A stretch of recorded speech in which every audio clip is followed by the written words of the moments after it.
What sparks a nation's fury to the point of setting its parliament ablaze?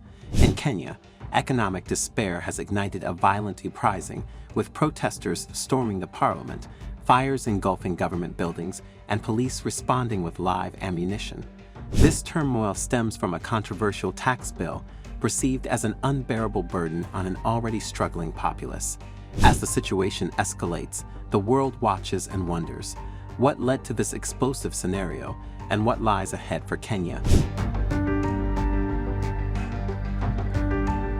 The protests erupting in Nairobi are not a sudden phenomenon, but the culmination of growing frustration over the past year. At the heart of the issue is the Kenyan government's decision to introduce a tax bill aimed at raising $2.7 billion to address the nation's staggering debt, which stands at 68% of GDP, well above the IMF's recommended 55%. The proposed taxes impact essential goods and services, exacerbating the financial strain on everyday Kenyans. Kenya's youth, comprising 60% of the population with an average age of just 21, are the most affected by the economic downturn. High unemployment and underemployment rates, combined with increasing costs for basic necessities, have driven many to the brink. An executive from a major tech firm reported losing 14% of his income to taxes in the first year of President Ruto's government, and an additional 20% in the second year. For young Kenyans, already struggling to make ends meet, the tax bill feels like a direct assault on their livelihoods. As lawmakers debated the bill, thousands of protesters gathered outside the parliament, their anger palpable. The protests quickly turned violent, with demonstrators breaching the parliament building, setting fires at the governor's office and city hall, and engaging in widespread looting. Police responded with live rounds and tear gas, further inflaming the situation. TV footage captured the chaos: burning buildings, shattered glass, and frantic evacuations. The Kenyan government imposed a curfew in an attempt to restore order, but enforcing it proved difficult. Protesters remain undeterred, their resolve strengthened by the perceived indifference of their leaders. The protests were part of a planned 7 days of rage, a sustained campaign to disrupt the government's operations and force a reconsideration of the tax bill. Demonstrations were expected to continue, with plans to demand the release of arrested protesters and justice for those killed during the clashes.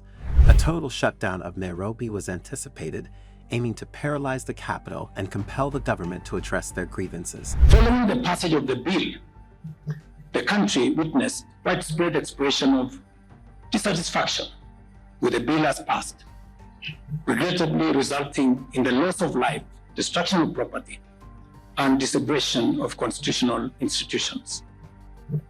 On my own behalf, and on behalf of these members and many other Kenyans, I send my condolences to the families of those who lost their loved ones in this very unfortunate manner. Consequently, having reflected on the continuing conversation around the content of the Finance Bill 2024, and listening keenly to the people of Kenya, who have said loudly that they want nothing to do with this Finance Bill 2024, I concede, and therefore I will not sign the 2024 Finance Bill, and it shall subsequently be withdrawn, and I have agreed with these members that that becomes our collective position. The relentless protests by the enraged Gen Z, who feel the impact of the economic burden most acutely, along with the escalating chaos throughout the nation, forced President William Ruto to reconsider his stance. In a dramatic turn of events, President William Ruto has revoked the controversial tax bill following the deadly protests. This decision comes after intense pressure from the public and mounting casualties among protesters. Larry Madowo, a CNN representative, criticized Ruto's delay in withdrawing the bill, stating, "President William Ruto could have withdrawn the finance bill a few days ago and saved lives, but he was obstinate, and I watched police shoot protesters dead for no reason at all." It's a total admission that the young people of Kenya were right, that they cannot afford more taxes, and they wanted him to reject the bill in whole, not just certain amendments. They wanted this finance bill to be rejected in whole, and they made their voices heard here in Nairobi and across the nation. And President Ruto could have said this last night in his national address, where he called these same people criminals. President Ruto could have said this on Sunday when he promised to engage these young people, but he didn't. And because of that, people died yesterday, shot by police, in fact, outside Kenya's parliament. And it all led to this moment where he is admitting that the young people and the people of Kenya have said they can't afford any more taxes, and he has to withdraw the finance bill that was recommended by his own government, Becky. They were trying to raise an extra $2.6 billion. After public participation, they reduced some of those, they made some concessions and reduced the target to about $1.5 billion. And the people still said no. And finally, sitting in front of the members of parliament, his party has a majority in the National Assembly and the Senate. He's finally where the people wanted him to be weeks ago, to reject this bill.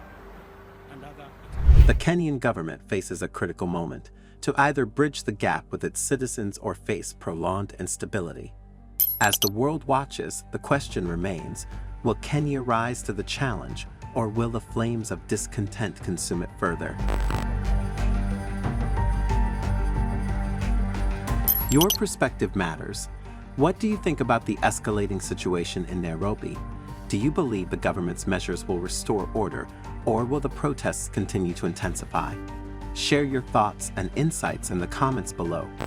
For continued updates on this developing story and more on regional and global affairs, subscribe to our channel and hit the notification bell. Stay informed, stay engaged.